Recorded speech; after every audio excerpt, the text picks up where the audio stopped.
Mengejar Mimpi, karya Krisna Nurhamidah. Tak jera ku melangkah, merajut semua mimpi yang semakin lemah. Jalan terjal yang ku tempuh selama ini, panas terik mentari tak kunjung usai. Sejuta langkah untuk meraihnya, seluas lautan keringatku, takkan pernah ku pedulikan. Ku akan raih semua impian. Setiap hari ku buka buku, kan ku serap semua ilmu. Tanpa sadar ku dapat semangat baruku untuk meraih cita-citaku. Wahai mimpi, tunggulah aku di sana. Kan ku jemput engkau serta hingga nyata yang hanya aku rasa. Aku yakin mimpi itu akan menjadi kenyataan.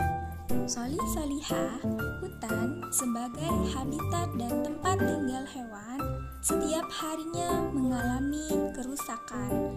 Kerusakan akibat kurangnya kesadaran manusia dalam melestarikan dan menjaga alam, sehingga banyak hewan dan tumbuhan yang hampir punah. Nah, upaya melestarikan dan menjaga alam adalah dengan cara yang pertama, pelestarian in situ dan pelestarian ex situ. Pelestarian in situ adalah pelestarian yang dilakukan pada tempat asli hewan atau tumbuhan tersebut berada.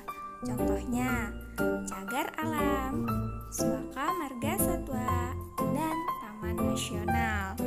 Cagar alam adalah daerah perlindungan bagi tumbuhan dan hewan yang sudah mulai langka.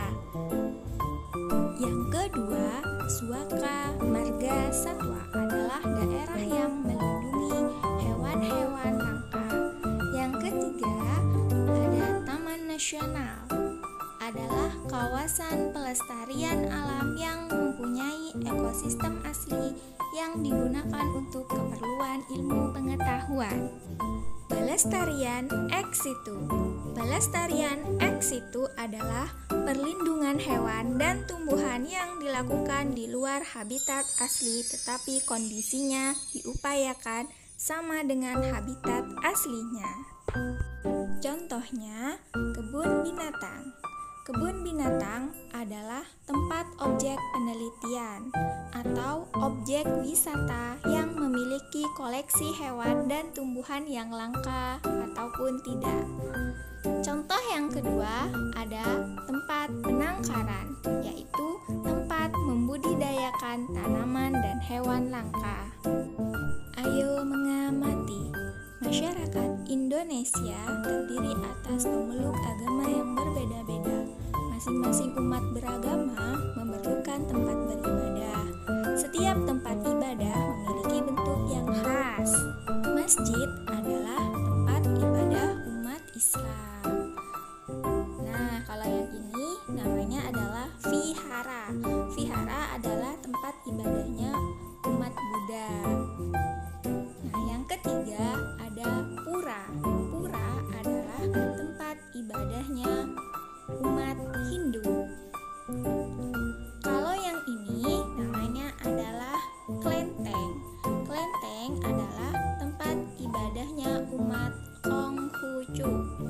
Nah, yang ini namanya adalah gereja. Gereja adalah tempat ibadahnya orang Kristen. Tahukah kalian bangunan apakah ini? Ya, ini adalah Masjid Istiqlal. Masjid Istiqlal adalah tempat ibadah umat Islam. Tahun berdirinya adalah tahun 1978.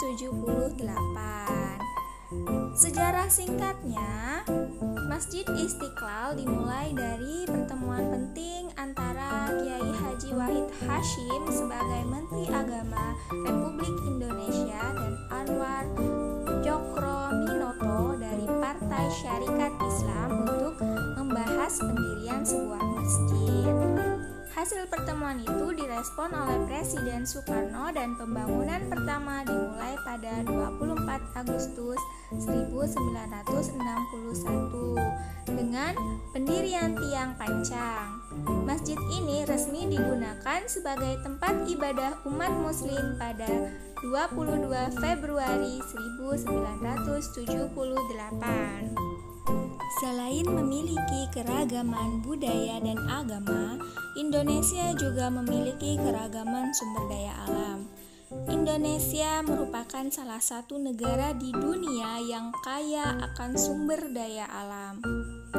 Kekayaan alam tersebut dapat dimanfaatkan demi kesejahteraan masyarakat Indonesia. Kekayaan alam Indonesia melimpah, tetapi persebarannya tidak merata. Berikut persebaran hasil pertanian, perkebunan, peternakan, dan kehutanan. Pertanian di Indonesia menghasilkan berbagai macam hasil bumi, antara lain padi, jagung, dan kedelai. Pulau Jawa merupakan sentra tanaman padi dan palawija. Hal ini dikarenakan Pulau Jawa memiliki hamparan dataran rendah yang luas, sehingga cocok sebagai daerah pertanian padi dan palawija. Perkebunan di Indonesia menghasilkan berbagai macam tumbuhan, antara lain teh, kopi, kina, cengkeh, dan kelapa sawit. Nah, soli-soliha boleh diperhatikan berikut tabel persebaran hasil pertanian dan perkebunan di Indonesia. Di Nengguru Aceh Darussalam ada karet, kelapa sawit, dan cengkeh. Di Jambi ada teh, di Maluku ada cengkeh, di Papua ada kopi, kakao, kelapa, karet, sagu, dan di Nusa Tenggara Timur ada kapas. Yang kedua, peternakan. Hewan ternak adalah hewan yang dikembangbiakkan untuk dimanfaatkan atau diperjualbelikan hasilnya. Hewan ternak yang dibudidayakan antara lain sapi, kambing, kerbau, kuda, dan domba. Nah, bisa dilihat ya soli-soliha. Berikut ini adalah beberapa daerah-daerah penghasil utama hewan ternak di Indonesia. Seperti di Sumatera Utara, jenis hewan ternaknya ada kerbau, babi. Nah, di Jawa Tengah ada kambing, kerbau, sapi. Di Bali ada sapi. Di Jawa Timur ada kambing, sapi. Yang ketiga yaitu kehutanan. Sumber daya hutan yang dimanfaatkan oleh manusia yaitu kayu dan rotan. Kayu banyak dihasilkan dari Pulau Kalimantan dan Papua. Bisa diperhatikan tabelnya ya, soli-soliha. Di Jawa Tengah ada kayu jati. Di Nusa Tenggara Timur ada cendana. Di Kalimantan, Sumatera Barat, dan Sumatera Utara ada rotan. Soli-soliha, cukup sekian untuk pembelajaran hari ini. Nah, soli-soliha di rumah boleh dibuka di pembelajaran 3 halaman 101. Di situ ada cerita tentang Ahmad Nouman, sang arsitek 1000 masjid. Nah, soli-soliha dibaca di dalam hati, literasi secara mandiri, dipahami apa isinya. Nah, setelah dipahami apa isinya, silakan lengkapilah diagram yang ada di bawahnya pada halaman 102. Semangat mengerjakan. Terima kasih. Assalamualaikum warahmatullahi wabarakatuh.